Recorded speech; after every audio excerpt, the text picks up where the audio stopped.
Hello, everyone. Welcome back to Too Sweet MTG, and welcome to our Brothers War set review for Cube. I'm joined once again by James. Hello, James. How's it going? I don't. I'm good. I'm good. Excited to jump into this review. Some sweet cube cards this time around. Yeah, there's a lot of cool stuff for us to get through today. Before we dive in, a couple of things worth mentioning. Firstly, this is going to be a artifact-heavy set. So for the makeup of the videos, we're going to start by talking about white, blue, black, red, and green cards in this video, and then we've clumped all the artifacts together, even the ones that can be cast with colored mana, along with the multicolored cards and land cards, and they'll be in our next video. So, without too much ado, let's crack into it. James, you want to take it away? Sure. So first up, we have In the Trenches. 1 white for an enchantment. Creatures you control get +1/+1, and it has an activated ability for 5 and a white. Exile target non-land permanent you don't control until In the Trenches leaves the battlefield. Activate only as a sorcery and only once. Okay, so straight up, we have a Glorious Anthem. We like Glorious Anthem. That's a card that has seen play in plenty of cubes. And on top of that, we have this kind of expensive activator ability, which is slightly at odds with the effect. Like, this is an effect you want in aggressive decks. Aggressive decks don't get to 6 mana that much, but it's way better than not having it. Like, it's a bit of flood protection. It will win you some games. So Glorious Anthem, I think, it used to sort of be a staple for mono white aggro, and I think has been like a little bit power crept out of that deck. Like you could even play like Banalish Marshall if you really wanted an anthem in straight up mono white. But I think if your cube has like a tokens theme or a go wide theme, then Glorious Anthem's still really strong. And I think still does appear in a lot of those cubes, and this is just better. I think it's not like a huge amount better because that ability is so expensive, but it is meaningfully better. So I think basically if you have Glorious Anthem, this is a pretty easy include over it. What do you think? I'm actually quite high on this card, if I'm honest with you. I'm willing to be talk down from this take, but the thing so with aggressive decks, the thing I generally find that can stop them, like outside of a board wipe, obviously outside of a board wipe, is just your opponent stabilizing, just landing like a bigger threat than you, or one or two bigger threats than you. I think the activated ability could be the thing that breaks the parity in that because it's repeatable. You can do it like Small correction, it's activate the sorcery and activate only once, not only once per turn. once. Oh, okay. It's kind of weird. I don't know. There's not like a tracking mechanism, which is quite unusual for a magic card. You don't see only one. It is only once a game. Okay, that is much worse. Yeah, it's so I don't. It's not really an engine. You're correct. Reading the card, James. This is why I've got you on here. Reading the card explains the card. If you want an anthem, this is probably the best one. Maybe there's like Spear of Heliod, which Sure. Yeah. No. I think I like this activated ability more than Spear of Heliod. As I recall it, Spear of Heliod is destroy a creature that dealt damage to you, which is kind of at odds with aggressive decks. I think this is better than the Spear of Heliod removal for sure. Because like the games where I think it will be really good is like you've had a good beatdown plan. They play like their Elder Gargaroth, say, and then you just need to get that one thing out of the way to get in your last points of damage, and they'll be really clutch there. cool, awesome. Right, next up we have Lauren of the Third Path. It is 2 and a white for a 2/1 legendary creature human artificer. It has vigilance, and when Lauren of the Third Path enters the battlefield, destroy up to one target artifact or enchantment, and also has tap you and target opponent each draw a card. Um, I quite like this. I think it's very good utility. Obviously, answering an artifact or enchantment when it comes in. This probably just goes in quite a lot of cubes that could feasibly run it. Like the obvious comparison is Rex Age. This is a rare and has more abilities, but like this does have upsides over Rex Age, but it does have downsides. The downside is Rex Age is green, which can be important because you can like Green Sun Zenith for it. You can also sack it to a natural order to cheat out the Yavati win condition type thing. The upside of this is obviously it is a better creature just by itself. Just by comparison, it's a better creature. This has vigilance. This has that ability, which isn't nothing. You can activate it on the end of your opponent's turn. So, in theory, outside of an instant, you get to use the ability first. Like it's a human, it's obviously going to be good. There's a lot of human type synergies. I think this is annoyingly kind of fair and very playable, if that makes sense. Yes, yeah, I agree with all of that. I think so the slot I think it probably competes for most in cubes is you see Kafar Commando is a card that has appeared in like a huge amount of cubes as that like white utility creature. Um, I think that has upsides and downsides over this. But it's really nice that this you can flicker it and keep getting the value there, and obviously leaves a creature behind, but is a less aggressive body. But I think the flickering when you, especially if you have blue white flicker in a cube, is really nice. Also, the fact it's legendary means that this combos with Caracas quite nicely. You can keep rebuying your natural eyes, which is kind of cool.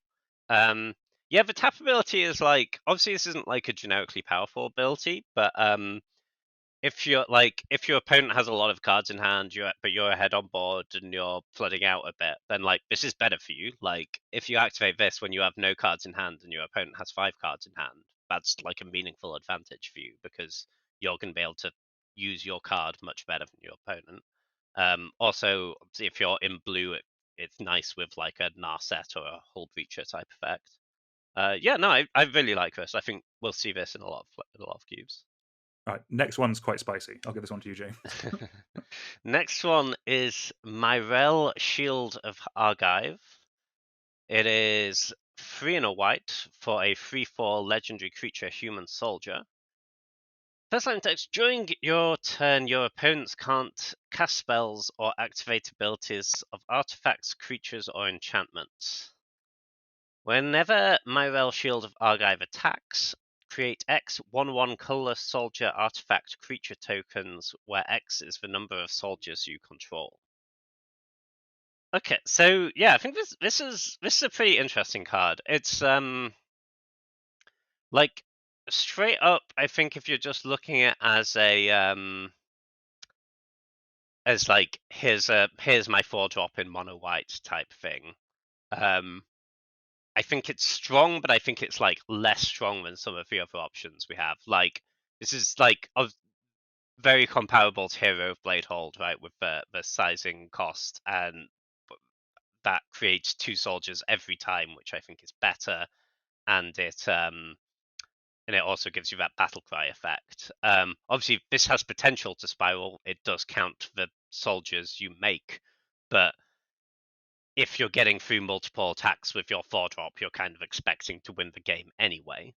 But I think so obviously it really does push you towards having some more soldiers in your deck, and there are a lot of soldiers in white and cube, like without trying.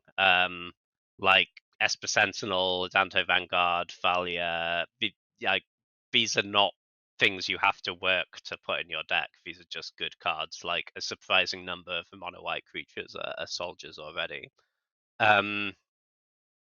Yeah, so I think it's. I think probably to like cut one of those format like Hero Blade or Adeline, those types of cards for this. Probably you want to be like supporting soldiers in some meaningful way, but yeah, I think that's very doable. What do you think?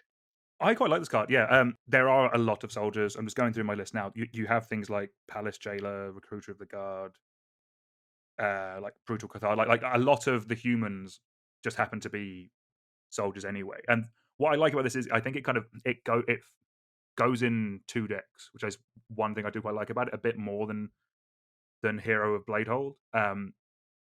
Just in that slot is because this goes in your aggressive deck at the top end. If things are going middlingly, you'll have at least one or two other, like one other soldier at least, and then this starts making 2 every turn. Like we already run Najila in a lot of cubes. That one cares about warriors. Sure. That card is very good. Like the warriors things comes up more than you think, and I think the soldier part will come up more than you think. So I think it's solid in a aggro deck. But I do like the fact that like this turns off like counter spells and like instant speed interaction on your turn. So it means that if you are doing any kind of like combos, it's kind of protection in that slot as well, which I think is quite nice. Yeah. Just having that ability to the white version of the Thoughtseize. You do it before you combo off, and then you know you're going to be safe for when you actually do it. I think there is some. Yeah, for sure. I feel like you need to care a little bit about the damage, right? I don't think you would play it just for that effect in your deck that otherwise doesn't really attack very much. But But even in an aggressive deck, like that's a really strong ability. Like, especially if you're, for example, if you're running a lot of equipment, like if you play your Sword of Fire and Ice and equip it to something, and then they destroy the creature in response, that's like a huge blowout for you in terms of tempo. And if you have this in play, you know that's not going to happen. You can make that play pretty safely. Yeah. The other one as well, which just in terms of like a peace of mind type thing, I think is going to be quite nice when you have this guy, is that you know you can't get Settled wreckaged. Yeah. No, for sure. I mean, yeah, if I saw Settle for Wreckage, like even if I wasn't starting this card, I would 100% board it in. Yeah. Awesome. Right, should we move on to the next one? Yeah. Right. Next up, we have Recruitment Officer. Is a single white for a 2/1 human soldier. It has the activate ability 3 and a white. Look at the top 4 cards of your library. You may reveal a creature card with mana value 3 or less from among them and put it into your hand. Put the rest on the bottom of your library in a random order. This is just a really good, really solid, cheap, aggressive creature. Like Savannah Lion's been outclassed for years, but as they keep getting better, this is one I think you want to run in your aggressive slot. It does what you want from a white 1-drop. It is aggressive, and it has an ability that will be relevant, I think, in the mid to late game. Like that 3 and a white does prevent you from flooding. It's just if you get to 4 mana and you're out of cards, or there's been a board wipe and you draw this can bring you back into a game. I think it's quite solid. Yeah, 100%. I really rate this card. Like you see some like white for a 2/1s with pretty limited upside getting play. Like, yeah, we don't play actual Savannah Lions anymore, but you just need a lot of 1-drops in white decks. And I still run Dragon Hunter. yeah, exactly. I'm gonna make the call that this is better than protection from dragons.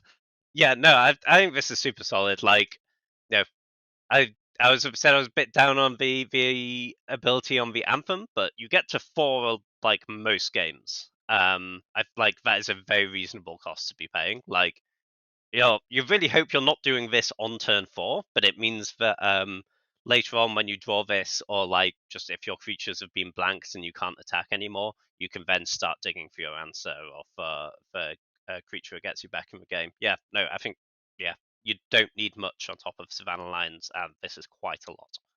Also a soldier for previous soldier card and future soldier payoff cards. No, exactly. Also worth mentioning, it is an uncommon as well, so Peasant is going to love this. It's just they don't have access to like Gideon or Student of Warfare, so this is goes in. This will go in quite a lot of cubes, I think, after this. But Yeah.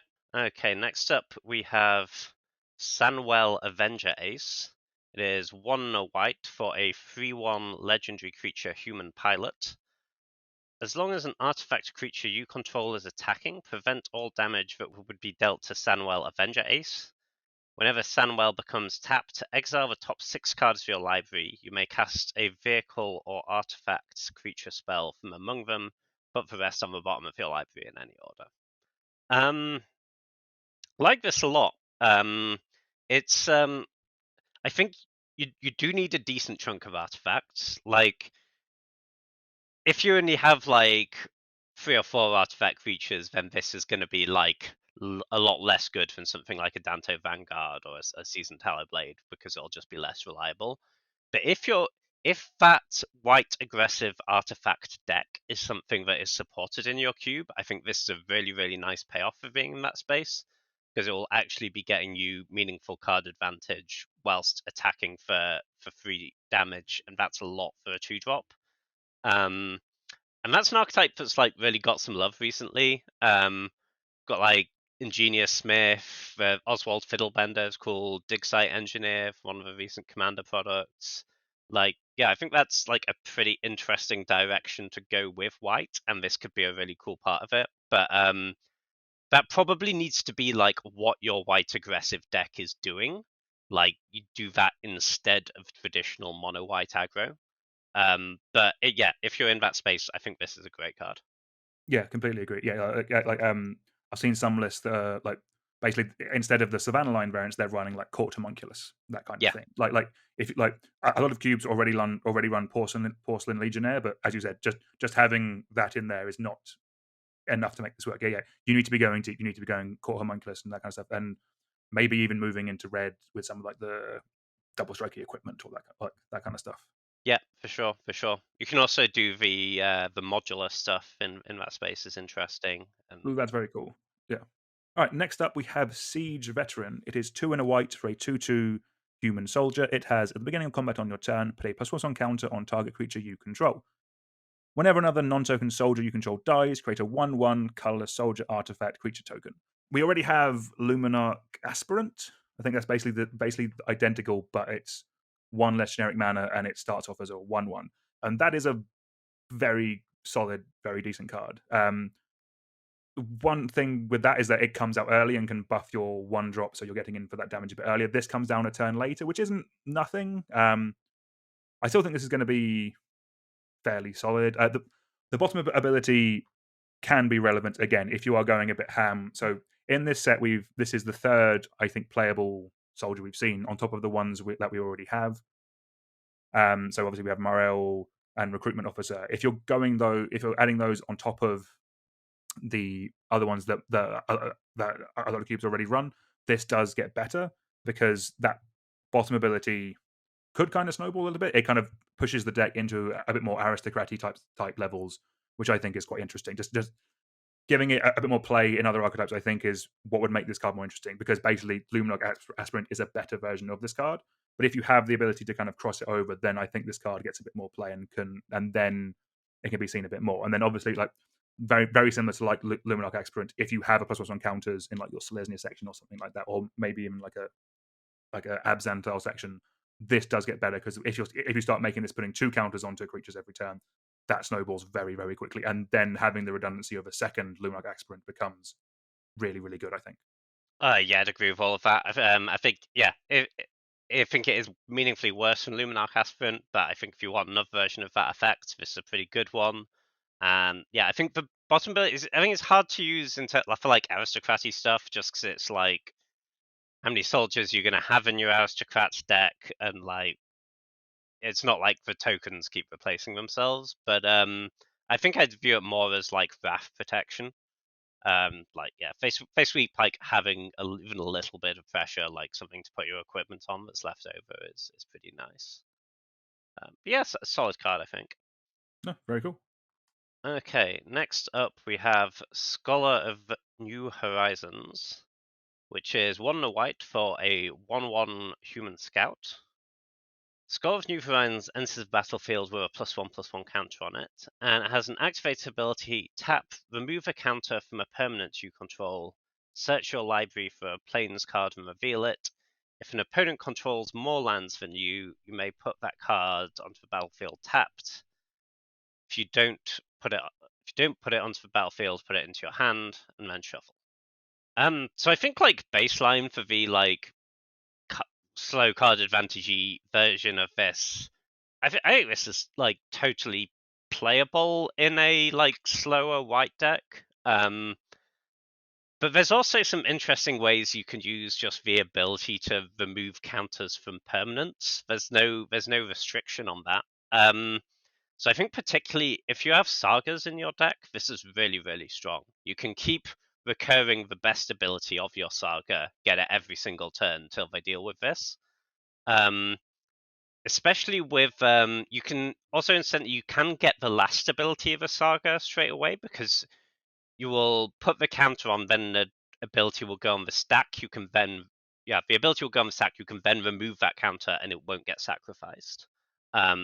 So that's very nice. It's also like quite busted with Urza's Saga. You can basically you can keep making your constructs every turn, which will get huge, and then every turn you also get to go and get a 1 or a 0 from your deck. There's also stuff like Restoration of Iganjo is an interesting one. You can keep getting stuff back from your graveyard or ramping yourself, which is quite nice. There's a lot of playable sagas now, so I think it's if you have a decent chunk of sagas in your cube, I think this is pretty interesting card and worth a spot probably. I probably wouldn't include it just for the like fair fetch a planes once mode. I think that's fine, but I don't think it's exciting. I definitely missed that it said from a permanent, not itself. All of my notes are about this being a fair Sure. white creature. So I will say something for it being played in that deck. I personally do like ways in Cube where I can run less lands. I like the most I want to be playing in any Cube deck is 16 lands. I think with this and a couple of zero drop artifacts, you're at the 15 threshold, which I think is a nice place to be. Like basically, if you can cut a land and put this in instead, I think that may mean it's right, because worst case scenario, a 2-mana 2/2 in a mono white deck will still get in early, and then you can use that ability later. Yeah, no, it's definitely fine. Yeah, I mean, it's a 2-man 2/2, even in a slightly aggressive deck. Like, if you're aggressive deck but wants to get to 4 and 5, Mhm. like for your top end stuff, then yeah, that might be pretty decent. Yeah, don't mind it at all. And if you're doing +1/+1 counter stuff, I guess that's probably pretty solid too. It does also say it's not basic planes. Being able to get your jewels or your triomes is very nice. Awesome. Right, we're going to move on to blue, and we have quite a bit of text to get through. We have one with the multiverse. It is 6 blue for an enchantment. It says you may look at the top card of your library anytime. You may play lands and cast spells on the top of your library, and once during each of your turns, you may cast a spell from your hand or the top of your library without paying its mana cost. So for me, this is like the definition of a blue control finisher. We have a future sight and we have a once a turn omniscience combined into one. I really do like future sight effects. Being 8 mana is tricky, but ideally you cast this and then you're winning. I think, yeah, my one problem with this card, I think this is very powerful. If you get this out, you're probably going to win.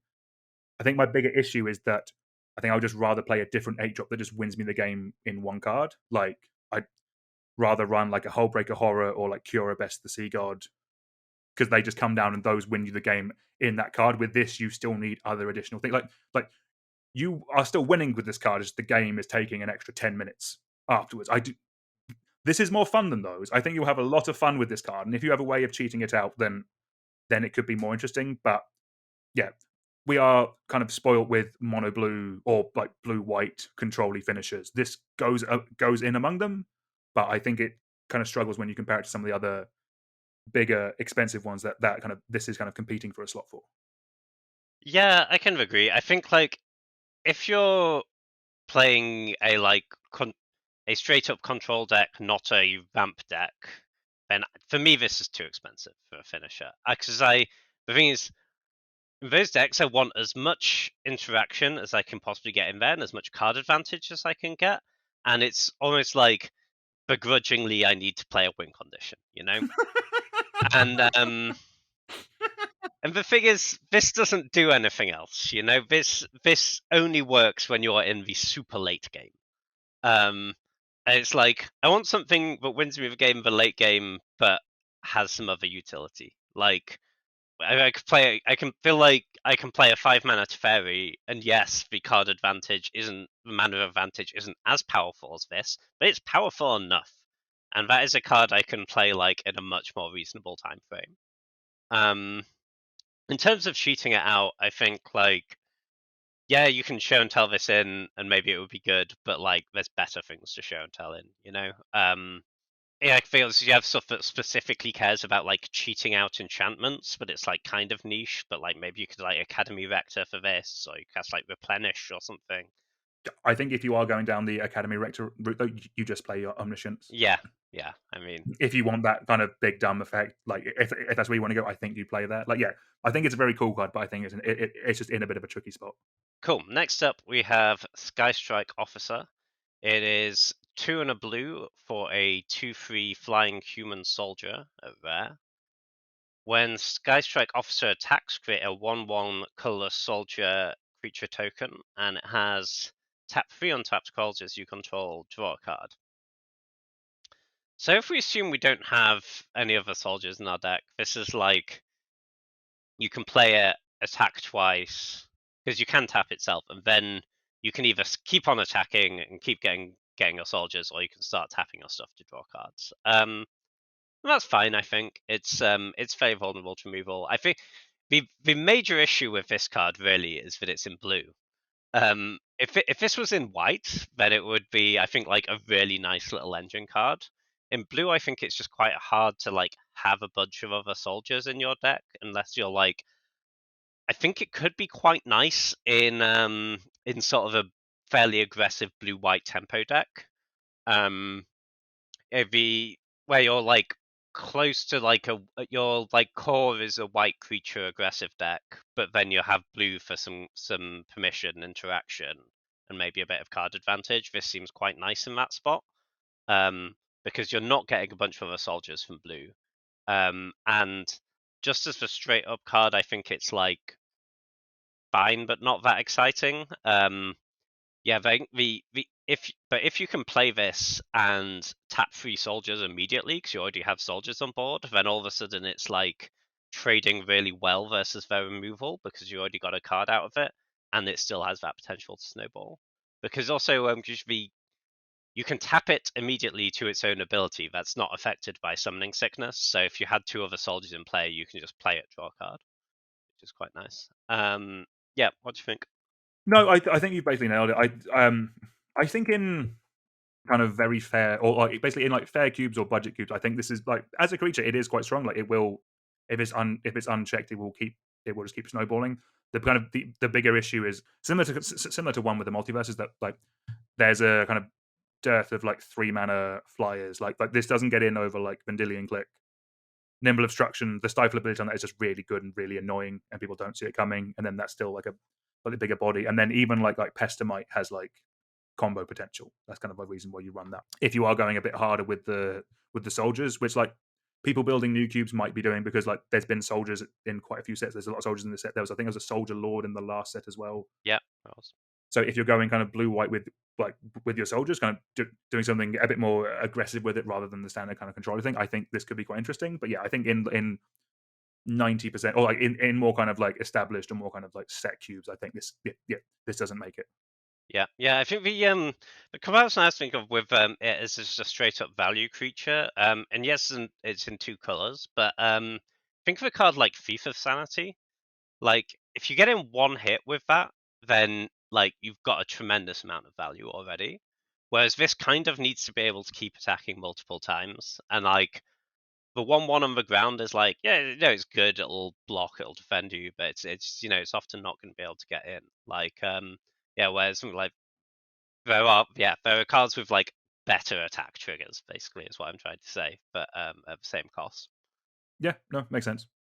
All right, moving on. We have Teferi Temporal Pilgrim. It is 3 blue blue for a legendary planeswalker. Teferi comes in with 4 starting loyalty. It has the static ability whenever you draw a card, put a loyalty counter on Teferi Temporal Pilgrim. It has a 0 of draw a card. It has a -2 of create a 2/2 blue spirit creature token with vigilance, and whenever you draw a card, put a +1/+1 counter on this creature. And -12, target opponent chooses a permanent they control and returns it to its owner's hand. They then shuffle each non-land permanent they control into its owner's library. So I guess the important thing to kind of like from a rules point of view to work out first is that 0 is effectively a +1 because it triggers the static ability triggers. So you put a counter on it when you activate it to draw a card. So effectively that is a +1. It's also nice that the -2, like basically this is like draw a card tribal. So everything. So if you make the 2/2 blue spirit creature token, and then 0 it again, that's getting a counter, and Teferi's getting a counter. That is quite nice. Like if you don't play this on turn 5, say you play this on turn 6 and follow it up with like an opt or even like a brainstorm, then I think you're very, very happy. So I'm gonna say I think this card is very good and very strong, but I don't really like it. But I maybe I just don't really like planeswalkers. I think that's kind of that could just be part of it. But um for 5 mana, I think I'd rather have either the other Teferi or Mystic Confluence. Like something like that, something a bit more proactive. Like this card is very good. Like I think this card will win games by itself. Like it does protect itself, it does draw you cards. The ultimate, I'm assuming it wins you the game quite quickly. But am I asking too much, James? Am I a bit too negative on this card? Um, I think I kind of agree with you in terms of like the play pattern of the card. I'm not in love with, but I think on pure power level, I think it's very, very strong. This card snowballs like an unreal amount. Like I think if you untap with this card, it's going to be like, and the spirit, it's going to be pretty hard to lose. Yeah, Because you're in blue, like you don't just draw 1 card a turn. And it's also worth noting you can -2 twice and then -2 without it dying because it will get a counter in your draw step. Um, and yeah, that spirit's going to get real big real quick. Also worth noting, this might be like overdoing it, but if you play this into like a time twister or something the next turn, you can ultimate the next turn, which is pretty strong. Oof, James. Oof. Yeah. Yeah. But yeah, I think the default mode is going to be play it, make a token, hope it survives. If it does, you're going to have a huge spirit. You're going to be making another huge spirit. And then you can cast your cantrips, and you'll be in a great spot. Yeah, but I think it does protect itself. It doesn't protect itself fantastically, I would say. Like, if it comes down and makes a token, then you have a planeswalker on 2 and you made a 2/2 to protect it. Like, if you're already in a good spot on board, then that's going to be really strong for you. If you weren't, there's a pretty good chance this dies. So it feels like quite a like kind of an all or nothing card. But I do think it's incredibly strong. Just the fact that, like, in theory, you could just have this card out and never actually zero it, and still everything gets bigger. I think it's a fantastic thing to accelerate out as well. Like, if you can get this out on turn 3 or even turn 4, like, this is going to be fantastic. Cool. Next up, we have Urza's Command, which is 2 blue for an instant. Choose 2. Creatures you don't control get -2/-0 until end of turn. Create a tapped Power Stone token. Create a tapped 0/0 colorless construct creature token with this creature gets +1/+1 for each artifact you control, and scry 1 and draw a card. So, got 4 modes. There's no combination of 2 modes, I think it's fair to say, that feels super efficient. And honestly, the first 2 modes feel like pretty weak in most situations. I think the default for this is very much going to be create your construct and draw a card. And for that to be a good card in your deck, you need a lot of artifacts. And I'm talking from the power level of like Powered Cube. Like, you're competing against some pretty good stuff at 4 mana, you know? The first 2 modes like will come up. Like, you can make a slightly bigger artifact if you construct, if you create a Power Stone, and like the first ability will come up in combat. But I think just not that frequently. So I think you need that base case of construct draw card to be good. If you get there and it is good, then go ahead and put this in your deck. But I think it needs quite a lot of work. So I added this to the list. I've just been more impressed with the construct tokens the more I played against them. Like, partly that could just be because they're coming down from like 4 mana Urza and Urza Saga. Maybe that's the part I'm actually like wowed by. But like as tokens, like when they land on the board, they are good. I do think they're good. Like, so I do think it is worth keeping an eye on cards that make them, because the other play pattern with this card as well could be that your opponent attacks you. If you have like a signet out or a talisman or something like that, you can shrink their board, make a blocker, eat their blocker, and do better blocks like that. Yeah, The combat tricky aspect is like is definitely something you can do with this card. Obviously, yeah. The downside is also 4 mana is quite a bit, and not one of these modes counters a spell. yeah, yeah, If yeah. there was like even counter target spell unless they pay 2, or unless you sacrifice an artifact, or just something to kind of give you that kind of interaction, then that would make this card be more interesting, because then you kind of it goes in other decks rather than, as you kind of rightly flagged, that this is a very artifact centric card. This wants to be in the artifact deck. Yeah, 100%. But I think it is worth saying that the tokens do go very well in multiples, and like the more of these cards they print that create the construct tokens, the better they all get. And the more it rewards you for like building around it and maybe like having ways to create artifact tokens and stuff. But like, Urza, as you said, is great. The Khan that creates constructs is pretty good. And as the Saga is obviously fantastic. So like, yeah, the more of those you get, the more you can build around it.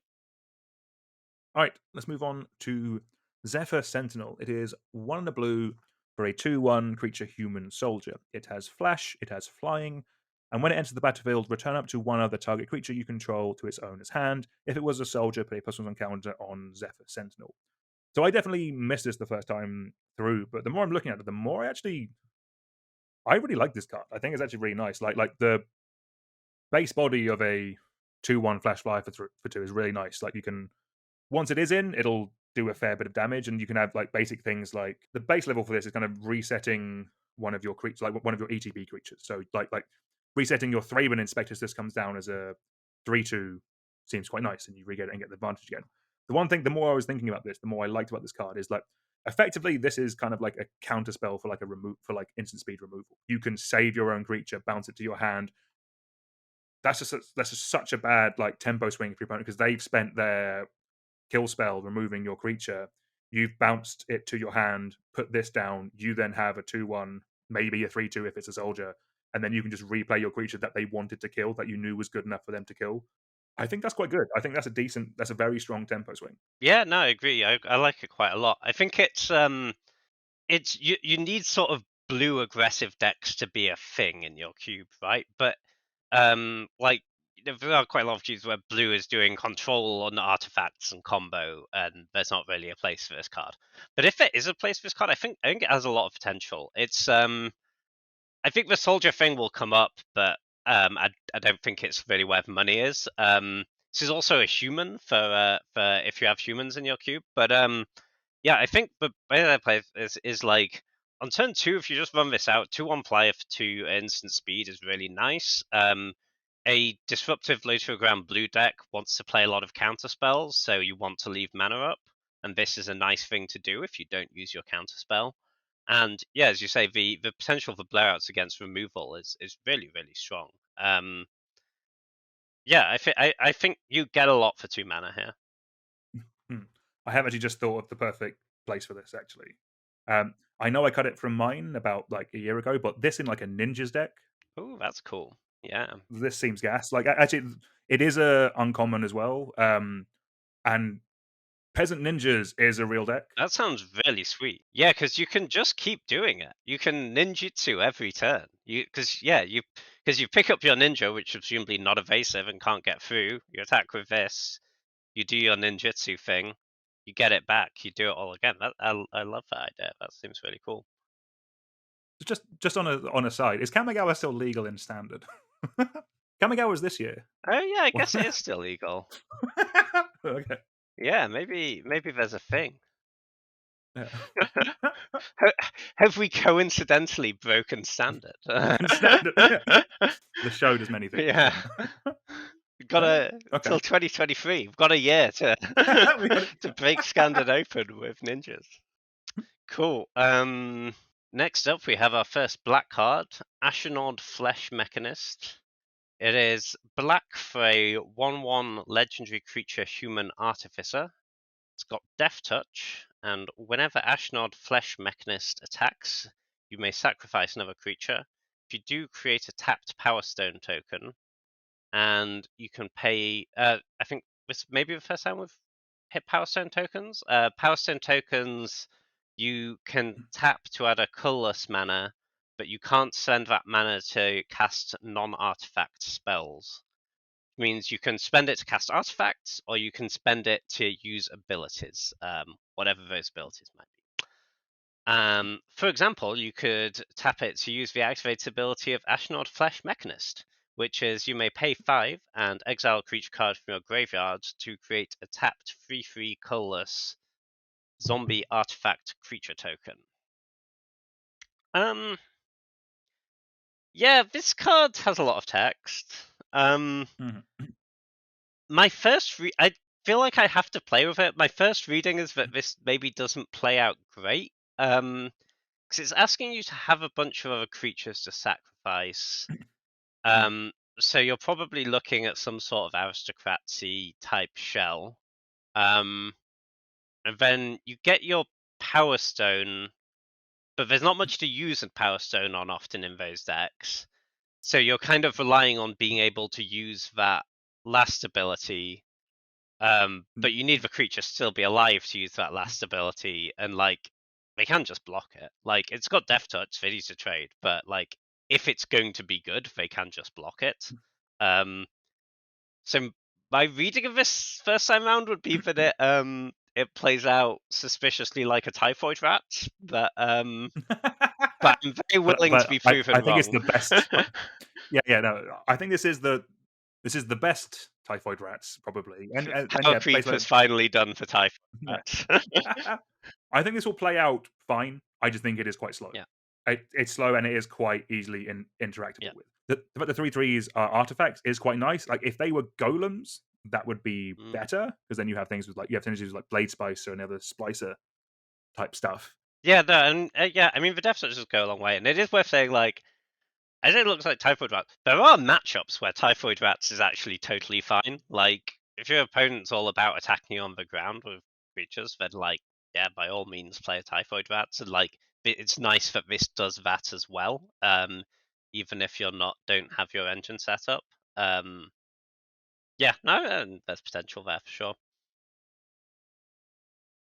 Nice. All right, let's move on to our next one. We have Dreams of Steel and Oil. It is a single black for a sorcery. It reads, target opponent reveals their hand. You choose an artifact or creature card from it, then choose an artifact or creature card from their graveyard, exile the chosen cards. So this does hit quite a lot of things. Like obviously we compare this to like Thoughtseize, Inquisition of Kozilek, or Duress. Those tend to hit things like counter spells or removal to kind of protect your own things, which are nice.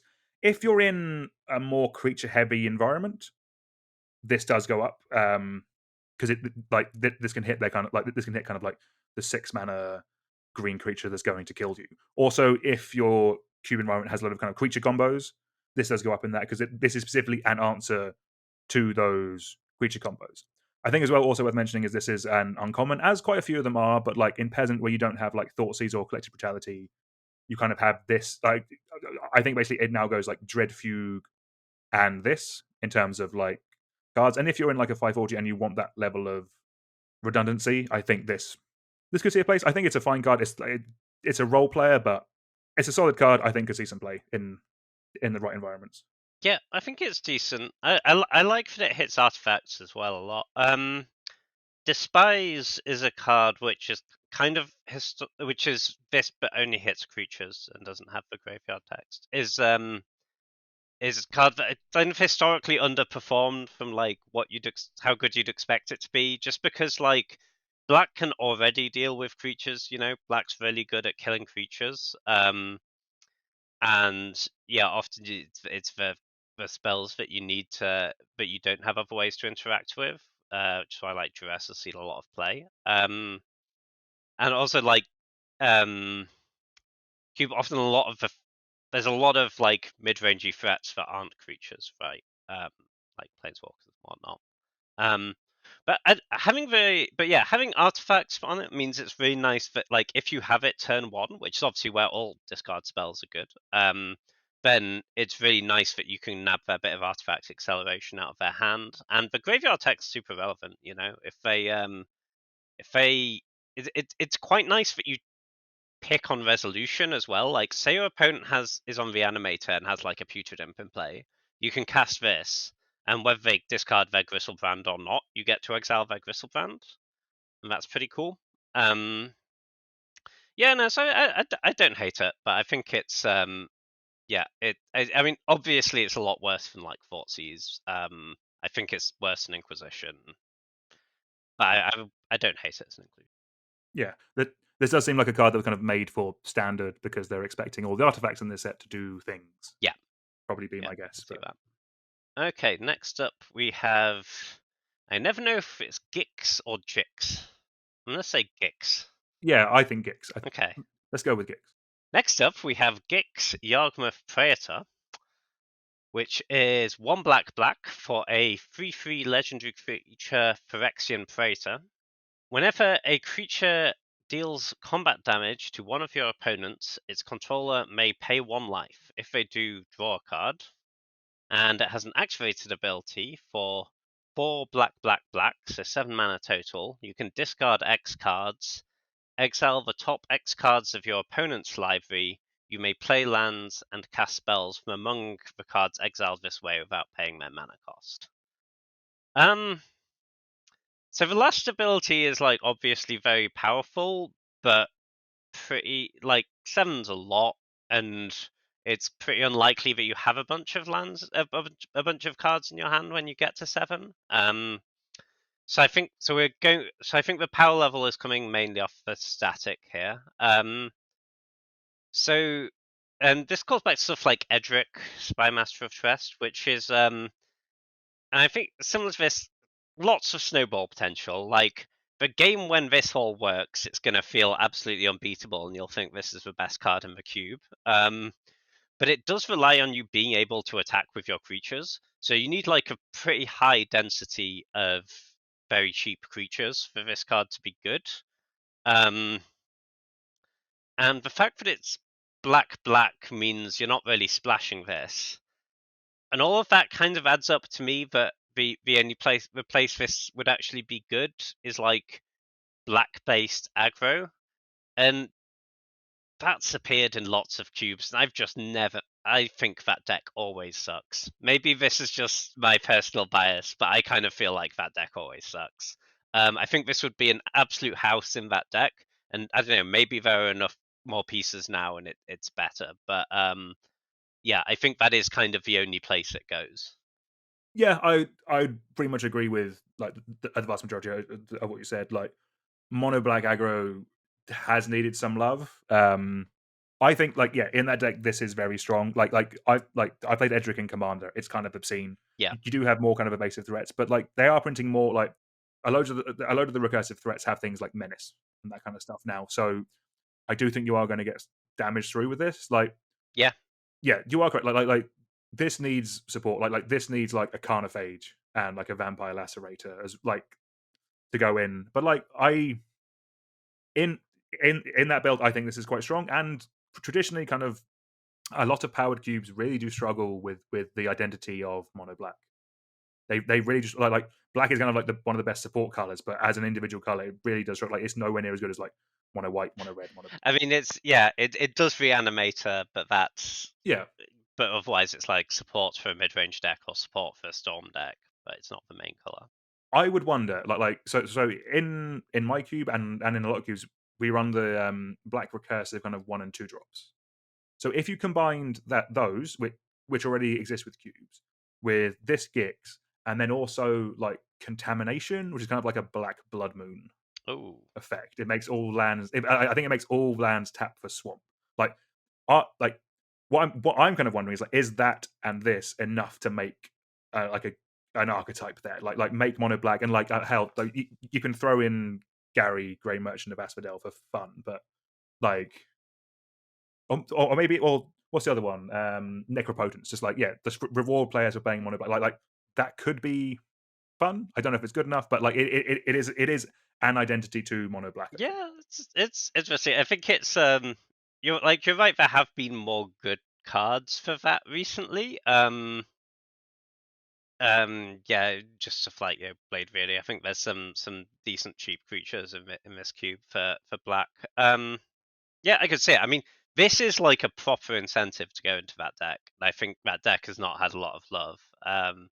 Yes, maybe you just done this and like you can put your dark rituals and still in as well, and like yeah, contamination looks fairly miserable, but Yeah, it does. It does, doesn't it, James? Yeah. I've been very tempted. Like, if it wasn't like 40, 50 quid, I might have bought one by now. But sure. It's like, why doesn't it say non-basic? yeah, I know. No, I know. Yeah, no, sorry, like, we did see Shielded in the last set as well, which is just a perfectly like a very, very good, just very powerful black card by itself. So maybe mono black is just black good stuff, Yeah, and that's what it does now. But like before we move on from the card, like the 7 mana ability is expensive. I wouldn't want to put this card in a cube just for one archetype, like just for one deck, like just for mono black aggro. Is there a world where like a Grixis control deck would consider this as like a late game as a creature that can kind of like come down? That's some of your like your Thief of Sanity chips in, or your Baleful Strix chips in, draws you a card, that kind of thing, and then you use that ability later on to because in those decks you do generally make your land drops because you are drawing cards, that kind of stuff. Is there a world where you do this, or do you just think like your cards will be better than theirs, so play your cards? Yeah, Kind that's of kind thing. of yeah. I think the thing is right because it's 7 mana. You don't have a bunch of lands in your hand, right?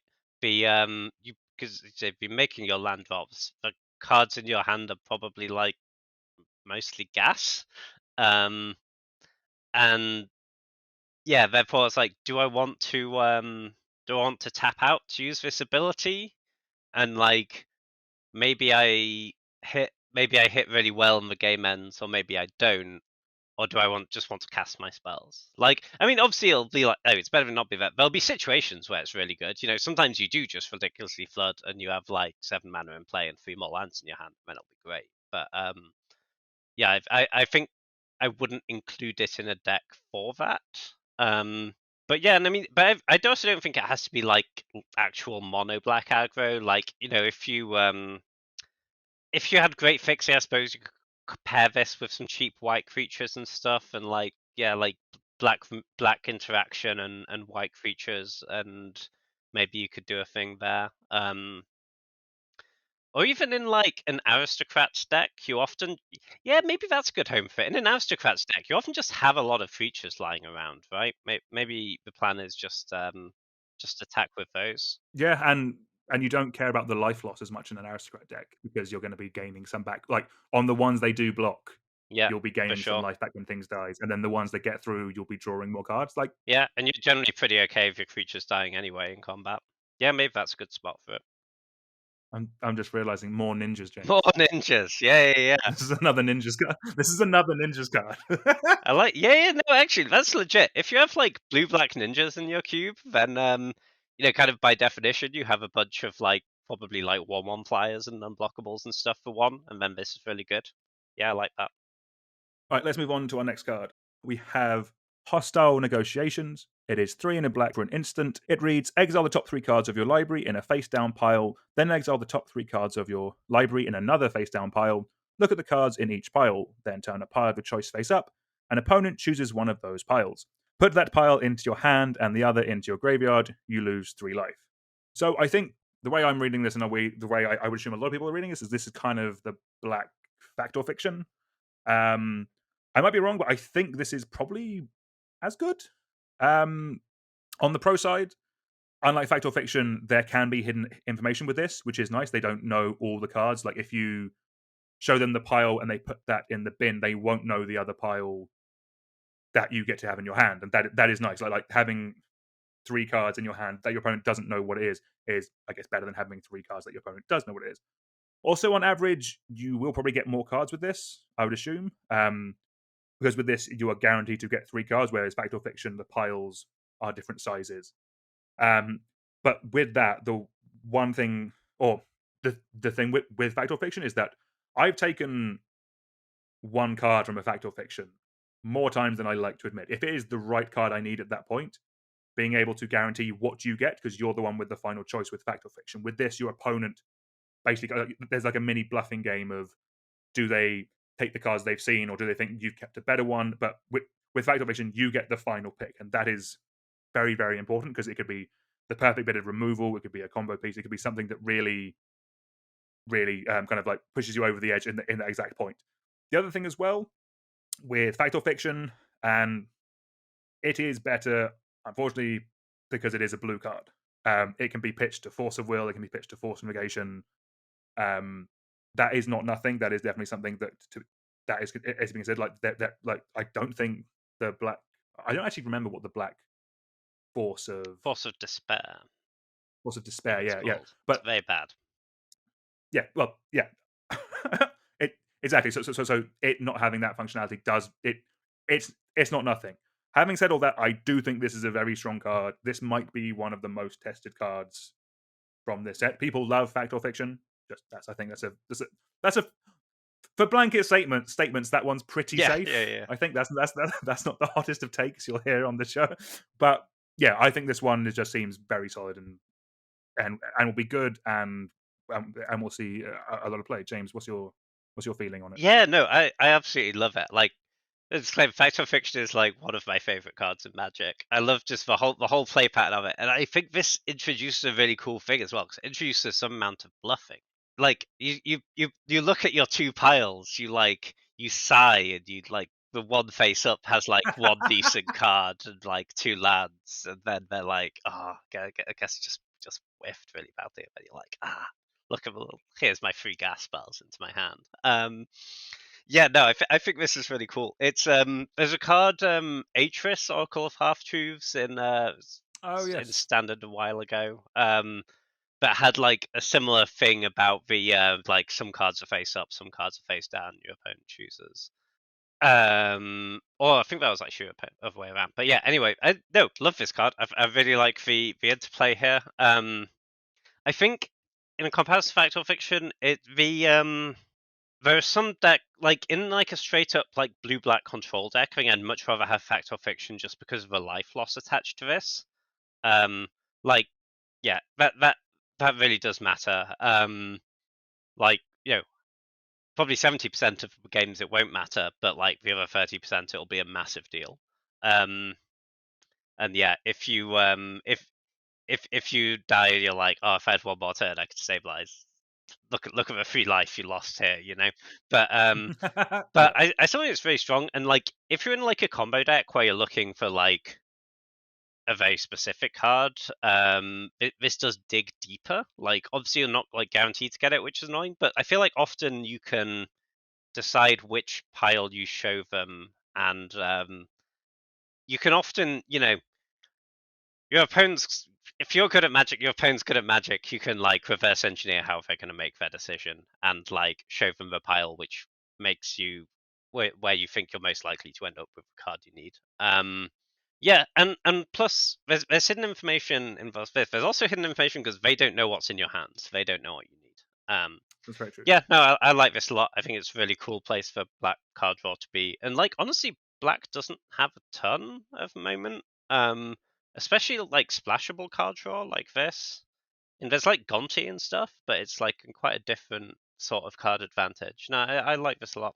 Instant speed as well. This feels like the first kind of instant speed, like proper, like rare bit of black card draw we've had in a while. Because there's a lot of kind of like is it like Sign and Blood, Yeah, like yeah. the Like painful black draw truths. two, like Yeah. yeah, like that kind of thing. Like this feels like a 2022 draw spell, if that makes sense. Yeah. Yeah. Play your 2022 cards, kids. Nice. Cool. Yeah. Next up, we have Overwhelming Remorse, which is 4 and a black for an instant at common. Spell costs 1 less to cast for each creature card in your graveyard. Exile target creature or planeswalker. It's good talking about commons. They don't have a wall of text. Yeah, this is interesting. Like, obviously, you can't be spending 5 mana for your removal, even in like Pauper Cube. Like, the removal's pretty good, right? Like, Doomblade was a common, so you do need to like work for this. And you can't just assume that you will play creatures and then someone will kill them and then you'll be able to cast this. That's not how it's going to work. But if you are actively milling yourself and have a pretty high creature density, like, yeah, this is really solid. Yeah, like if you're even just casting some Stitcher's Flyers and some Satyr Wayfinders, like, yeah, I like this card a lot. But it does ask a couple of things of you, right? You need, because it's not just you're milling yourself. You also need to be like a pretty high creature density. Like, think about if you ever drafted Spider spawning in Innistrad, you need that sort of thing. You need lots of creatures and you need to mill yourself. But yeah, if you're like dredging or like, yeah, you just have any sort of, yeah, creature graveyard stuff, this seems strong. Yeah, completely agree. Yeah. I thought this was worth adding because it, as I said, like it is a common, so goes in Pauper and goes in Peasant and all this kind of stuff, and there aren't that many exile target creature or planeswalker. Like I know Heroes Downfall got a downshift in the last like 12 months or so, but apart from that, there aren't that many ways of dealing with planeswalkers in those formats. So just But are there any planeswalkers in those formats? games, right? Yeah, no. You have the what do you call it? The War of the Spark ones. Just in formats where they're not, where it's not made for that, of the play patterns of having those cards, like even the underpowered ones. Well, I would assume like is it Kazmina, the one that comes in and makes like Two 2/2 twos. things that loot. So that's probably quite good in in a Yeah, peasant cube. yeah, yeah, definitely. We're moving on to red, and we have Brotherhood's End. It is 1 red for a sorcery. Choose one. Brotherhood's End deals 3 damage to each creature and each planeswalker, or destroy all artifacts with mana value 3 or less. So obviously you have some nice utility there, being able to wrath a small board, or to destroy all artifacts mana 3 or less. Like that kind of interaction and that kind of options are very nice. Obviously, I would assume the best comparison is Anger of the Gods. This is kind of like an updated version of that. I wouldn't say it's straight better than Anger of the Gods, because Anger of the Gods does exile the creatures that you remove, which can be very strong in certain matchups. But this does give you more flexibility again because it gets rid of the artifacts. So if you're running Anger of the Gods in cube, this might just be a very easy straight swap. Also hitting planeswalkers, I do really like. Like it's like having a little wrath for planeswalkers is really really nice. The fact it hits those is awesome. Um, I'm assuming as well in like powered cube, like James, that this just does get better, or you played more power cube than me, like in the last like year or so. Like, do you do you want a wrath more in that format? Is it like is like a braid good enough destroying the one like Moxen or something like that, or do you think the wrath, all of them, comes up more often than you might think? So in that form, yeah, I mean, a braid is actually a decently high pick in that format for that reason. It has that modality because it's not like there aren't creature decks. It's just not that every deck is a creature deck.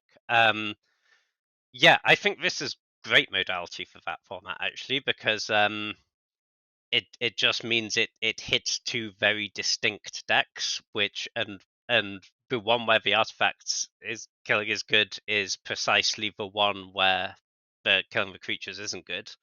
Um, yeah, no, I like it a lot for Vintage Cube. I mean, obviously it has the restriction of you don't want it in your own artifact deck where you might want a different red sweeper, but I mean, yeah, but you can still, you only have to choose one, so it's still decent in that spot. Yeah, I mean, there's a whole pantheon of ways to deal 3 damage to each creature for 3 mana in red. There's like Sweltering Suns, there's Radiant Flames, there's Anger of the Gods.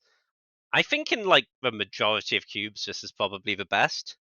Um, like comparing this to Anger, I think having that modality makes this a lot more main deckable, whereas Anchor often ends up in the sideboard. Um, No, that's fair, and actually, that's one reason why I don't actually run Anger of the Gods in my own cube, because it is like, if I'm honest with you, the mono red deck doesn't really want to be dealing 3 damage all the time to each creature, because that's your board state. But yeah, the fact that this could go into kind of like a bigger red deck, like specifically against the aggro decks, or it could go in the mono red deck as a sideboard card to like, yeah, modality we yeah, like. yeah, and it's probably like a very good main deck card for like blue red twin or something, where you're happy casting either mode, they don't hit you, and it just means whereas, if 3 damage to each creature, I'm pulling numbers out of the air here, but say that's good against 50% of the decks, and the Artifacts Clause is good against another 20%, you're fine with having a bad card in 30% of matchups, whereas you wouldn't be in 50% of matchups necessarily. Okay, next up we have Felden, Vonum Excavator. It is 1 red for a 2/2 legendary creature human artificer. It has haste, it cannot block, and whenever Felden is dealt damage, exile that many cards from the top of your library. Choose one of them. Until the end of your next turn, you may play that card. Really, really like this. 2 mana 2/2 haste is just like pretty good on turn 2 in mono red. Invisibility is very real, and it's going to be very annoying for your opponents. The fact that you get the card until the end of your next turn means you're basically always getting something good here, because this is if they are killing Felden with damage, because they dealt these 2 damage, at least you're probably going to be able to get a land you can play, and like often after turn 2 you can be able to like hit a 3 mana spell, and then your 2 mana 2/2 haste a removal or a creature and replaced itself, and that's fantastic. It's also quite annoying for your opponents lining up blocks, because they're quite disincentivized from blocking this with really big creatures. Like if you attack this into their 8/8 and they have nothing else to block with, like Yeah, I mean, very block, but you got like the best of your top 8 cards, which is really, really strong. Sorry to jump in, but yeah, like, but chumping this is utterly miserable. Oh yeah, It's just a free card yeah, every turn. absolutely. Yeah, can't jump it. It also potentially has some card advantage engine potential with like if you have pingers in your deck, like Prodigal Pyromancer and stuff. You can just like ping this every turn, and you can keep drawing cards essentially that way. It also means stuff like lava dart and whatnot. Just you can just cycle it off this if you need to at a pinch. But yeah, I think like baseline just as a hasty creature in mono red, I think this is really good. Like I think the cards it most like compares to is like Robber of the Rich, which I always found to be quite strong. And I think this is likely better. How do you read it? No, I completely agree. Like, oddly, the bar for 2 mana red aggressive creatures isn't super high. Like, you have like, yeah, you have Robbers of the Rich, but you also have like Earthshaker Kenras, Runaway Steam Kings, what's the other one? Like Carry Zevs. And like, this does give you that bit more card advantage than those. This can give you that little bit of reach, and like, it's a 2 mana 2/2 with haste. Like, that's as a base level, that would be pretty fine. But yeah, the added potential of card advantage is kind of like just draw further burn spells, as well as just how miserable it is for your opponent. Yeah, seems good. Seems solid. Yeah, I like it a lot. Right. Next up, we have Mishra's Command. It is X and a red for a sorcery. Choose two. The options are choose target player. They may discard up to X cards. They then draw a card for each card discarded this way. Or the spell does X damage to target creature. Or the spell does X damage to target planeswalker. Or target creature gets plus X plus O and gains haste until end of turn. So, of all of them, for Cube, I think this might be the strongest. Um, the first ability is fine. It's a bit of card selection. If you have madness and that kind of stuff, putting some root wallers in with this seems really good. But obviously, that's kind of living the dream and doing everything all at once. Um, Damage to creatures and planeswalkers is always fine. The fact that it can hit a creature and a planeswalker is nice. The bottom ability is almost a burn spell. It does require a creature with evasion, preferably, or an empty board or something like that, apart from your creature. I think this does enough and does what the red deck wants that I could see it seeing play. Like, I think like arena cube level, this is solid. I think budget cube level, this is fine. Like the versatility is there. The raw power level, I will admit, is not there for stronger cubes. So like legacy or vintage, I don't think this is there. But for more budget environments and and the arena cube, I think this is fine. Yeah, yeah, definitely agree. It's I think it's not for the most powerful of cubes, but I think the time it will feel best is when you get to use creature and planeswalker damage. Like killing a creature and a planeswalker for like 4 mana or something is pretty strong. But it is just pretty inefficient as a piece of creature removal. Like, you want to kill a 3/3, you've got to spend 4 mana, and it gets worse from there. And quite often people place like 5/5s and 6/6s for that much mana. So I don't love that it doesn't get. And I don't love that like when you draw this as your X spell and you have like 10 mana, like it's good, but it's not like insane, Like unless you actually have a good attack. Because it doesn't give you a good attack. It's if your creature was gonna trade before, it's still gonna trade. If it made you the elemental instead of target creature, Yeah. like which I think we have seen on a card. I think there was a version of this recently where it made you it basically made you a ball lightning where X was how much you spent, like that kind of thing. And to be fair, that hasn't seen much play either. So Yeah. And like giving stuff haste like will come up but is like situational because it's like presumably then you're casting this for a very small X because you already also cast that creature this turn.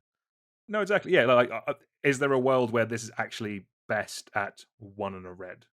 So you rummage and you give a creature haste and +1/+0. Is that actually where it's going to be most impactful, Sounds pretty or am I bad to well off with me. that? Like you're just No, down a card, right?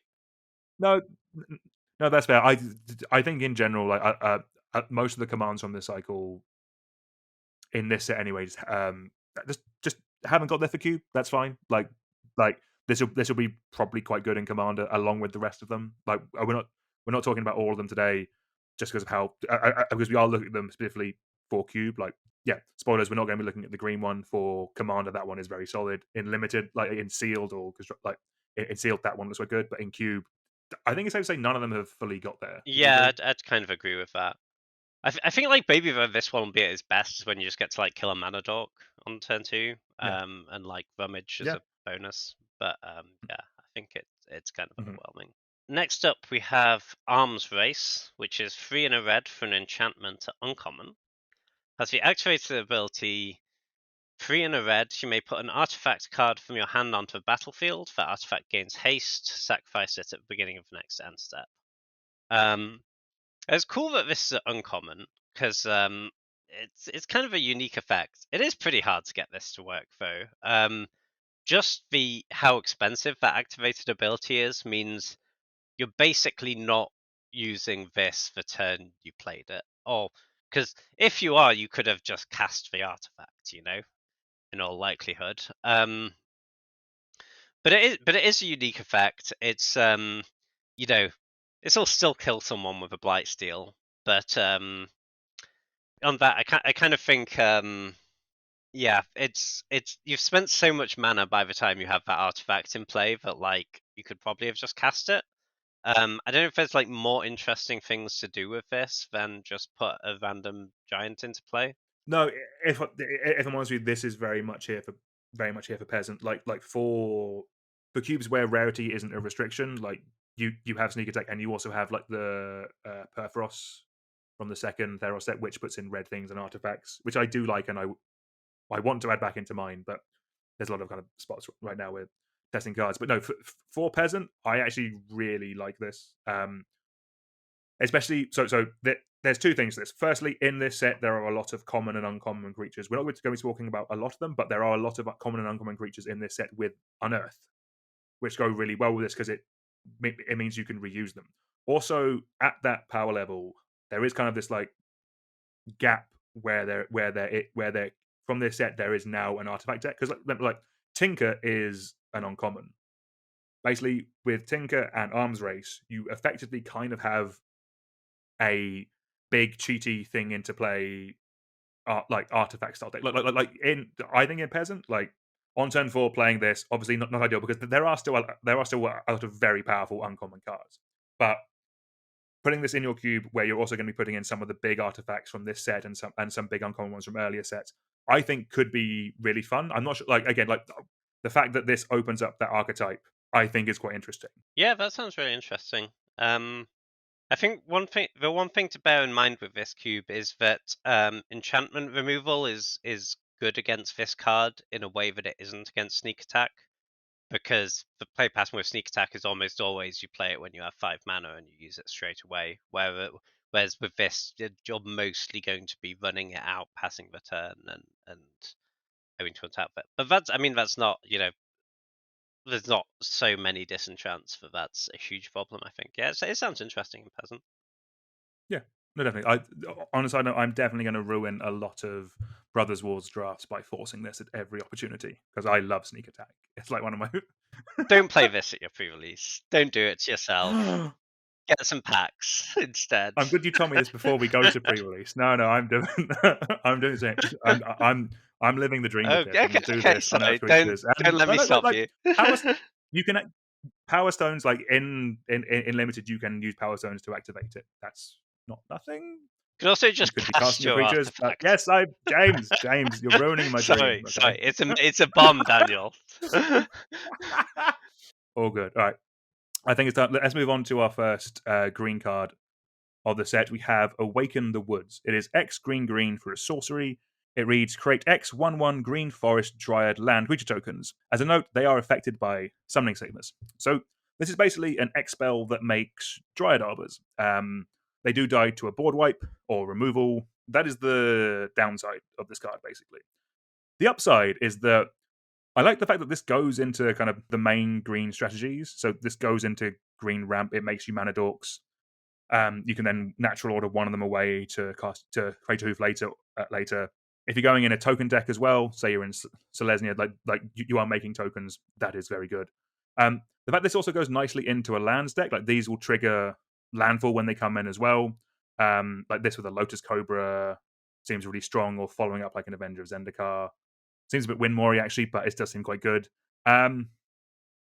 So the effect wise, I think is very strong. The issue is, for me, I see more as kind of what do you cut to make room for this? Like, I was thinking like this starts getting good around kind of like 5 or 6 mana, but then I'm not sure if this is better than Deep Forest Hermit or the older one. And then if you go up to like 7 mana, I think I'd rather also have a Hornet Queen. I think it's good and I think it's strong, and just having having that board state in a can will be solid. A board state that can ramp you. I just think in green there's bigger, dumber, scarier fish out there, or monsters in the woods. I think is a better way to put it.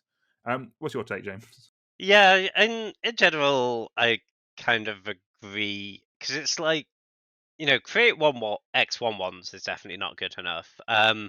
So it's like if you're trying to use this to ramp, then for it to be better than something like explosive vegetation or whatever, you're trying to cast it for like quite like on for like X's like 3 or 4. At that point, you're talking about like quite a high point in your curve. So it's only really justifies itself if you're trying to go all the way up to like Ulamog and stuff. At which point, like, it's very wrathable. This is a decent amount worse than just than getting some non-creature lands in most ramp decks, I think. And that's why, obviously, for explosive, if compared to like explosive vegetation, they both get 2 lands on 4, but the explosive vegetation, you will very likely still have your lands, and people can't really interact with them. Whereas these are very killable. Um, I do think the landfall thing is kind of interesting though, because that does mean you get your value right away, and putting that many lands into play is like basically unique.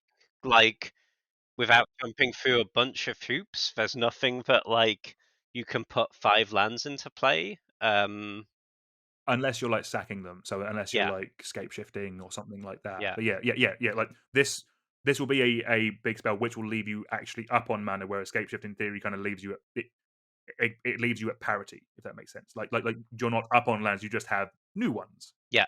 But I think it's actually quite interesting with Scape Shift because if you're doing the Scape Shift Dryad thing with and getting Valakut, that needs you to get up to like 7 or 8 lands, and it's pretty nice for that.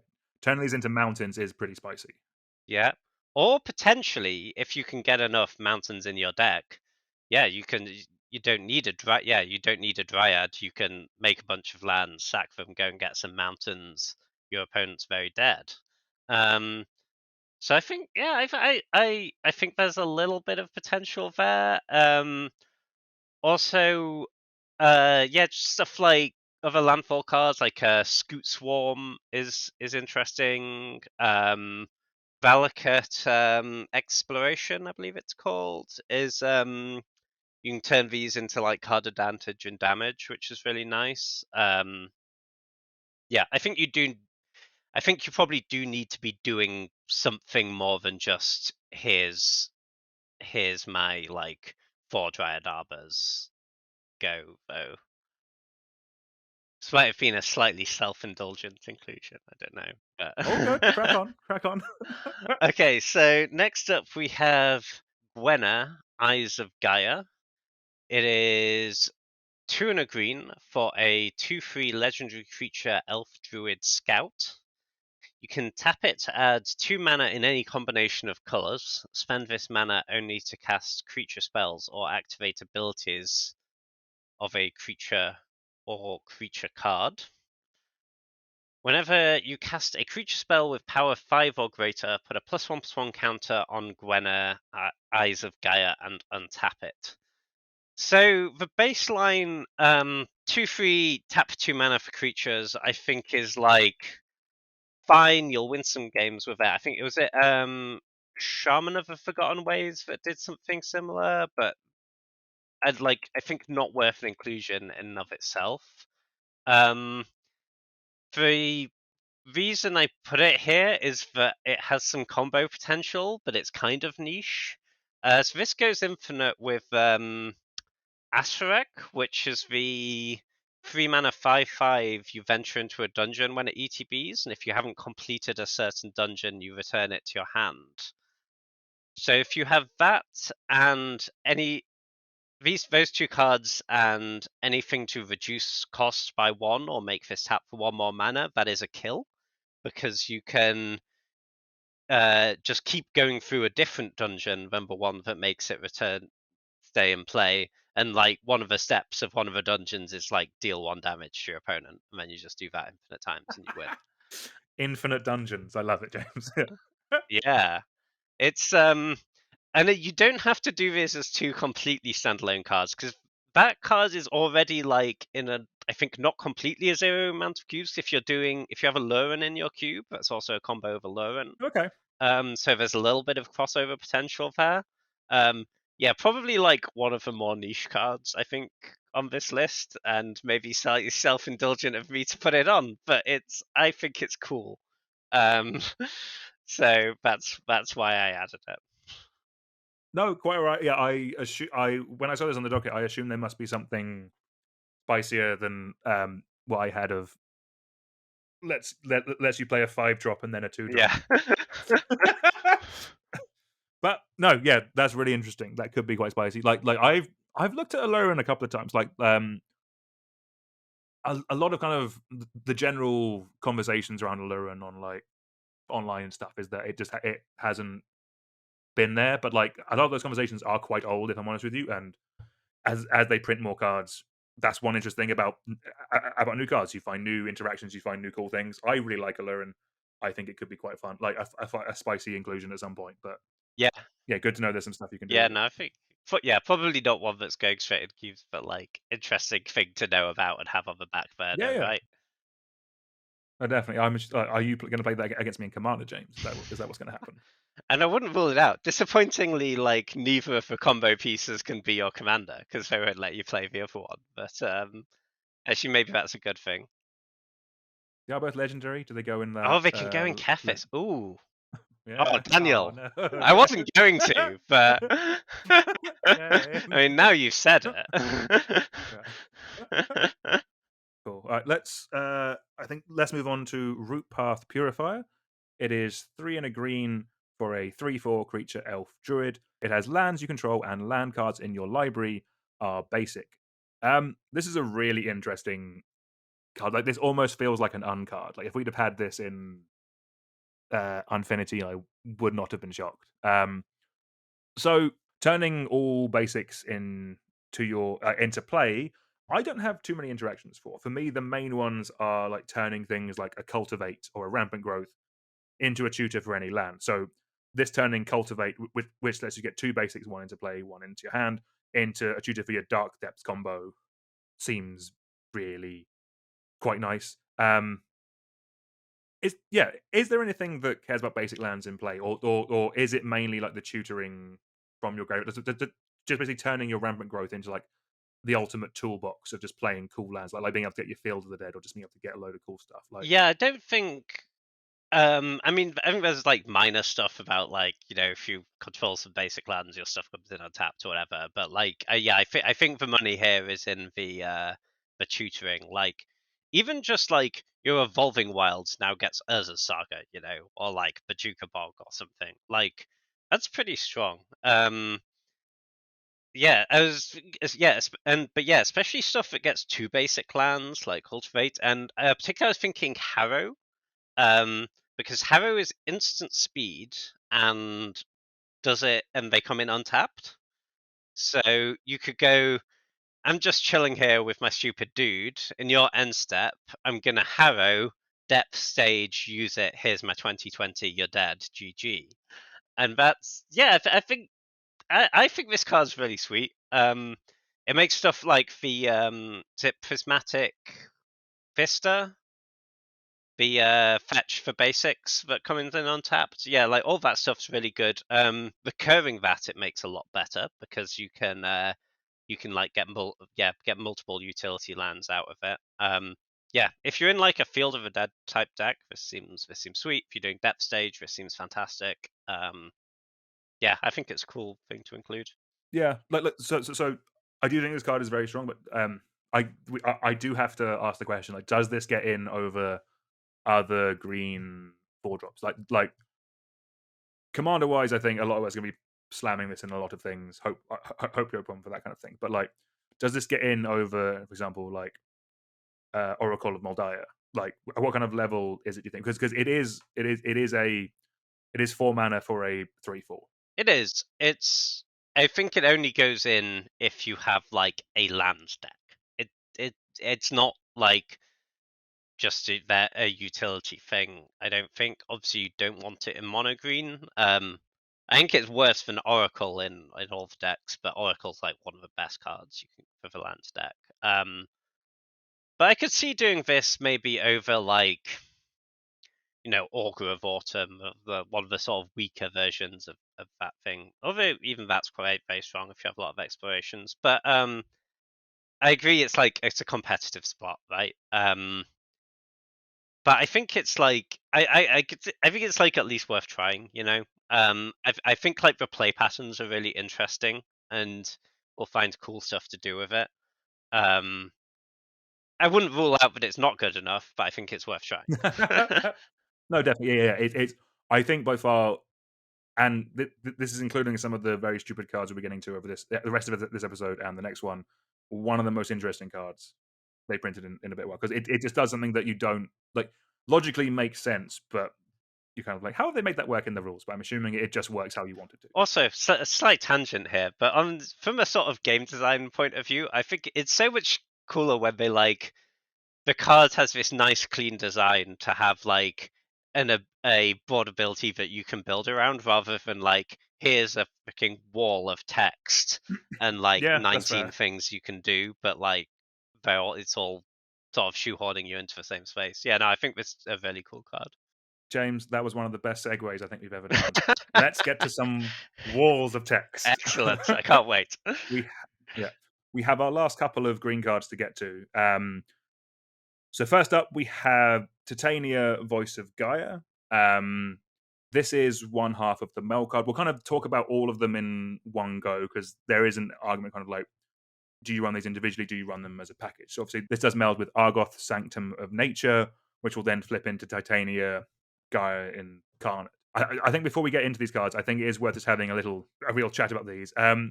Basically, the way I think about the meld is that effectively it's a 2 card combo that gets you something very, very cool.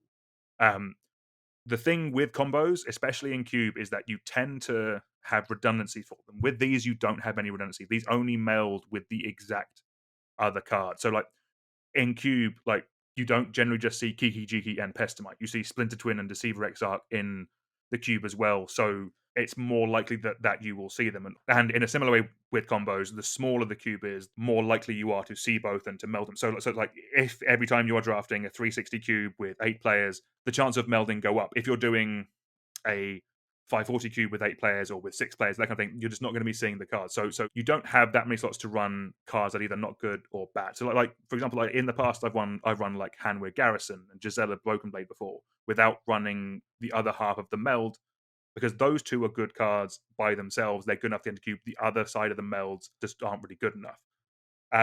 That's kind of me having a bit of a spiel for a sec. James, was there anything you would add to that? Do you think I've missed anything or? Yeah, I think that makes total sense. I mean, the point about 360 cubes is I think very valid. Like if the power level really goes up there, because if one half of it, like if one half of the meld is really good and you want to run anyway, and the other half isn't, and if you pick for one that is really good, you'll always get the one that isn't because no one else wants it. Yeah, I think the other thing about including one not the other is it's kind of a feel bad for the players if I've picked this and I was like, oh, dope, I hope I see the land to go with it, and then I found out, oh, actually it's not even in the cube. Like it's kind of a letdown. Um, which I mean, obviously, yeah, you see the cube list before, so it's fine. It's not worth worrying about. But yeah, it's something to bear in mind. Yeah, no, but I think let's dive into. Yeah, let's jump into our first one. So we have Titania, Voice of Gaia. It is 1 green for a 3/4 legendary creature elemental with reach.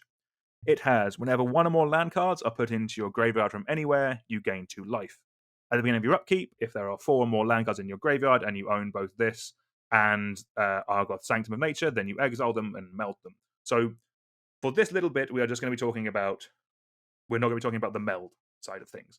So 3 mana, 3/4 reach. Whenever you put land into your graveyard from anywhere, you gain 2 life. Um, that is fine. There are definitely better things for 3 mana in green that you want to be doing in lands decks. So, like Courser of Crucifix, Stride of this and Grove, Ramnap Excavator. Those are 3 cards. Not as good stats, I will be fair. Like 3 mana, 3/4 with reach is good.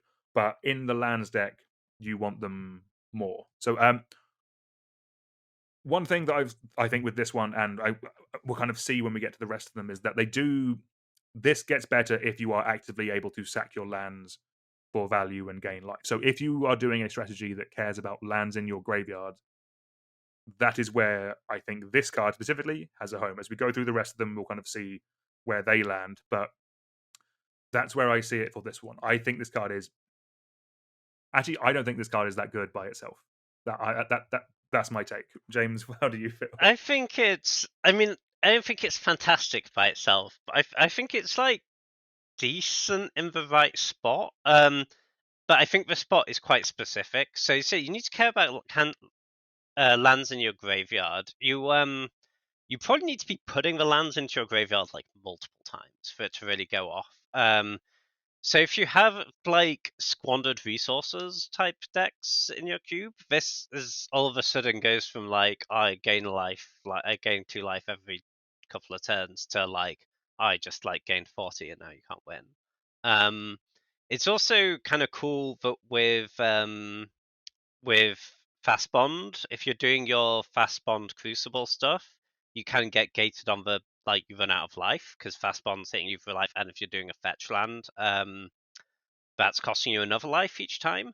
So if you have this in play, if it's a fetch that costs you a life, you can keep doing that as many times as you want. If it's something that you can put it back in your graveyard without losing a life, that's just infinite life, which is quite nice. Yeah, And like none of these would be like good enough reasons to include it on their own, but the fact that it does all that and is like fantastic at keeping you alive because it's a 3 mana 3/4 reach that's hard to kill, hard to attack through, doesn't die to bolt, and is gonna like before you get to doing your combo thing is going to get you like incidental bits of life over the game. Like you dredge your life from below him, you get a couple of life. You crack your fetch land, you get a couple of life.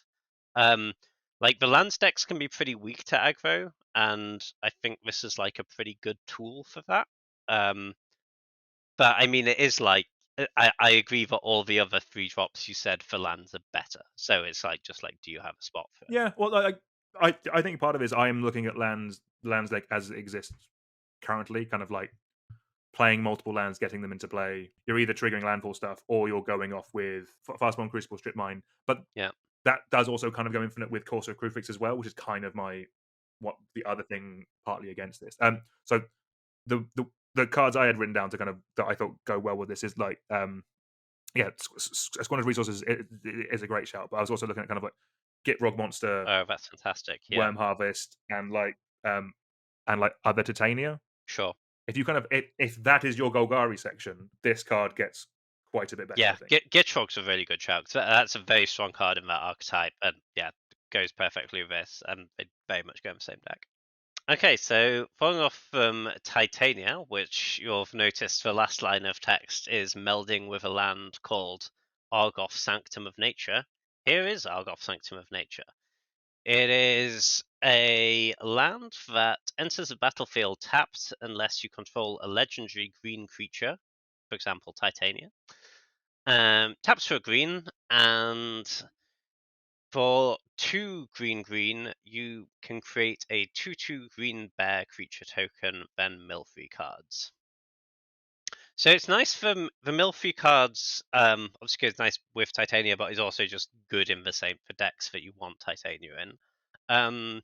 If we ignore all the Titania stuff, I think this is like it's interesting, but doesn't go in every deck. Like this sort of effect can be really good. Like stuff like Castle Ardenvale is like a weaker card in a lot of ways, creates 1/1s and like does see play and is pretty useful. But the awkward thing is like, do green decks need that effect? Like that effect's often really good for like control decks when I don't want to can't use a whole slot in my deck as a win condition. I'll just use this land, and maybe it helps you save lives. Whereas green decks tend to be trying to go a little bit bigger and like don't necessarily care that much about like in the late game making some bears. But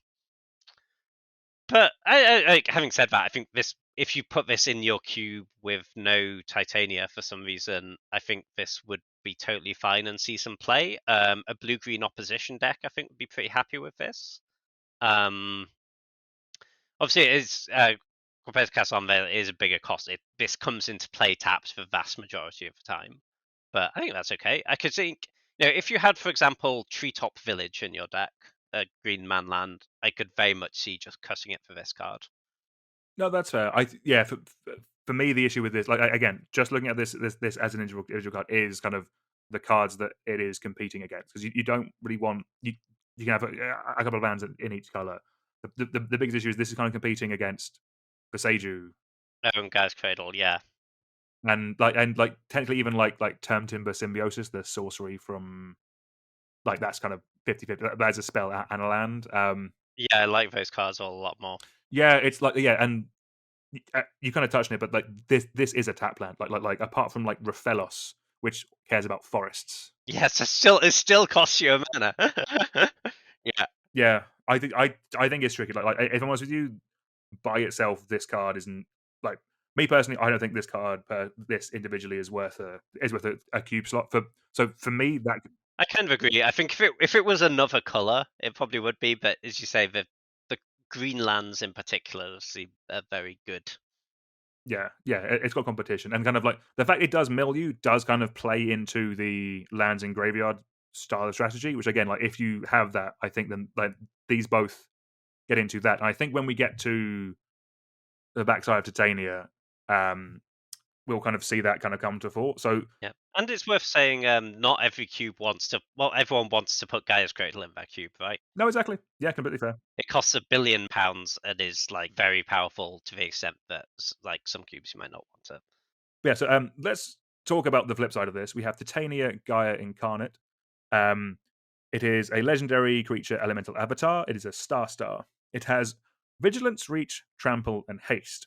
Its power and toughness are each equal to the number of lands that you control. When it enters the battlefield, return all land cards from your graveyard to the battlefield tapped, and 3 in a green, put 4+1 counters on target land you control. It becomes a 0/0 elemental creature with haste. It's still a land. Um, that is a lot of magic card. The backside kind of reaffirms the front two, if I'm honest with you, in terms of like this is super, super strong if you have lands in your graveyard. For me, all of these meld cards, you want to meld them because they're a lot of work and you want to be winning the game very, very swiftly. Titania does do that. But again, it needs that strategy of self-mill lands, all that kind of stuff. What do you think, James? What's your take on? Yeah, no, definitely agree with all that. It is to a certain extent true that just assembling Titania plus the land, if you did nothing else but you like got that out on turn 3, that's actually not good for you. One thing to actually meld them, you even need 4 lands in your graveyard. That is an excellent point. The part I skipped over and didn't read has now become relevant. My bad, James. That was on me. No, that's fine. Okay, I was gonna say you don't want to bother setting this up unless you're self-milling lands anyway, so I'm kind of fine with that. Yeah, because late game this is like an absolute house, and if your graveyard is even a little bit stocked, that's fantastic. Because you return all lands from your graveyard. Like there's a cool combo thing here with like you sack all if you're sacking all your lands away to like Squandered Resource or whatever you do a really expensive turn, then your next turn you get them all back, you keep going. But honestly, that's just overkill. Like you don't need that. You've won the game with this Titania. It's really good because if you're flipping this with like, but you get up to like 8 lands in play with the ability, then you just use the activated ability, and you can win the game with that in pretty short order. As we'll see next week when we get to the other two from the set, these are how those decks can win the game. But yeah, it is just finding the right spot for them. And like I don't want people to think that I am down on these. I am going to be playing that. This is everything I want to do in Commander. Like I have like 4 decks that want to do exactly this. I'm going to be jamming the hell out of it in that. I think it is just for Cube. For me, I don't think these two make the slots and make the cuts because they're competing against every other card in Magic, and they're doing effects which other cards do better individually, and the sum of their parts is still cool and fun and interactive. Like Fast Bond, Strip Mine people. I know you love James. Like that stuff is very powerful and very strong. Those are other cards that kind of can do land in graveyard stuff. Alternative to this, and they don't need both of them to be good. Yeah. Like a spoiler for the next video, there is one of the other ones I'm actually very high on both parts for. Tune in next time to find out what that is. Before we finish up, James, is there anything lastly you want to say about Titania or the two of them or the meld cards in general? No, I think I basically agree with you about all that. I do like how good Titania is at keeping you alive, but I agree it's like pretty hard to find a spot for it. Cool. So that's bringing us to the end of the video. Before we finish up, James, what cards from the first half of the set that we've looked at, what ones have impressed you, and which ones do you think you would like to see, or which ones you would like to play in Cube? Yeah, so I think there's in terms of like what cards do I expect to show up the most, I think the most powerful. I think there's a couple of like quite boring but like will show up lots cards, like Recruitment Officer, the 1 mana 2/1. The Red Sweeper I think is like better than Anger in most cubes, and Anger's in a lot of cubes. The cards I'm most excited to play with, I think Feldon's really sweet. And I think is actually very powerful too. I think I expect that one to show up a fair bit. I'm pretty excited to play with Scholar of New Horizons and some sagas, but that's probably just me. Um, and the other one I'd expect to see a lot of is Lauren. I think that card's pretty strong. Very white Reclamation Sage. How about you? Yeah, it makes sense. No, you basically nailed the majority of the ones I was going to talk about. The other ones, I think these are ones I was a little higher. I think Morel Shield of Argave, the annoying Soldiers Matters card that can nerf your opponent stuff. I think that one could be quite strong, especially if like Recruitment Officers going in and a couple of other ones. I think that could be quite interesting. I really like Gix, but yeah, as we kind of spoken about, I don't think I need to percolate on kind of how Mono Black is going to look. If it is just like Mono Black good stuff, Gix, Shieldred, couple of recursive threats, that could be quite fun. Yeah. Contamination, maybe not fun, but we'll see. That one isn't in the set. I'd say the fun is all on one side of the battlefield with Contamination. Yes, definitely. And then yeah, Hostile Negotiation. I guess obviously the black. Yeah, I think that one's really cool. That one's probably the one I think we'll see just the most generic play, just because I think it will go in most cubes that can run it. Because it's a standard set, it'll go in the Arena cube because of the cards it's similar to. It'll probably get played in like Vintage and all that kind of stuff as well. And I'll probably be testing it as well. Yeah, it seems cool. Yeah, it does a thing that black can't do at the moment, so that's quite nice. Like that instant speed card draw. All right, lovely. So thank you very much for watching, everyone. Do make sure you subscribe to get notified when next week's video come out. Next week we're going to be looking at multicolored artifacts and lands. Until next time, James, thank you very much. It's been a pleasure. Thank you. Always good to be on. Wonderful. And thank you very much, everyone, for watching. We'll see you all next time. Goodbye.